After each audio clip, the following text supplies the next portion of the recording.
Bé, doncs nosaltres vam començar i som molt conscients de que som molt diferents de caràcter, però que d'alguna manera ens compenetrem i ens compaginem, perquè ell, com he dit abans, s'ha dedicat més a la qüestió administrativa i a la qüestió del màrqueting, i jo m'he dedicat a la qüestió de fer màquines, fer eines, aprendre a fer pinzells, ensenyar a les dones, ensenyar a les persones a fer pinzells, i per tant ha sigut molt fàcil.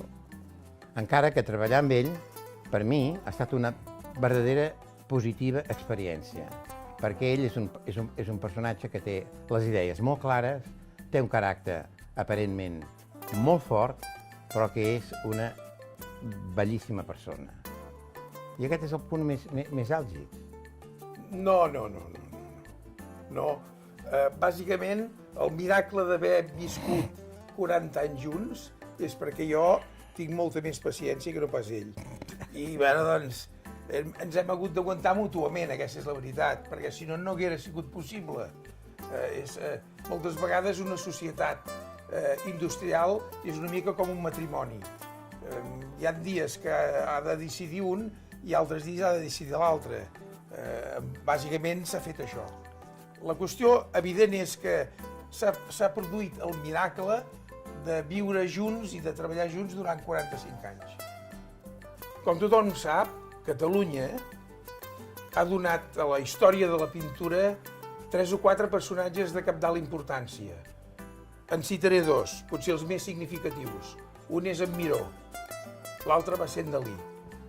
El Dalí, com tots sabeu, va ser un gran actor, a més d'un gran dibuixant. I després de dibuixant va ser un gran pintor. Però va ser un gran actor i li agradava treballar fent espectacle. Un d'ells era posar la tela a terra i pintar dret, quan, lògicament, les teles es posen amb cavallets i es pinta assentat, assegut. En una ocasió vam rebre la trucada a la fàbrica del seu secretari particular i ens va demanar aviat si seria possible fer uns pinzells d'una llargada de 70 a 80 centímetres. El mànec. No, el mànec feia 60, i llavors la resta del pinzell. Més o menys una llargada així. I ens va dir que fins en aquell moment el pinzell el comprava a París. I va dir, seria possible que fossin catalans els pinzells fets aquí? I ara li vam dir que sí. I vam fer uns pinzells llargs així, i llavors el Dalí pintava així.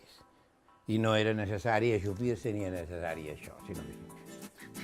I va ser un inici de relació amb el Dalí. I a partir de llavors nosaltres rebíem encàrrecs del seu representant per fer-li els pinzells. I va ser per nosaltres com una mica d'honor, perquè ja en aquella època Dalí era ja molt i molt important.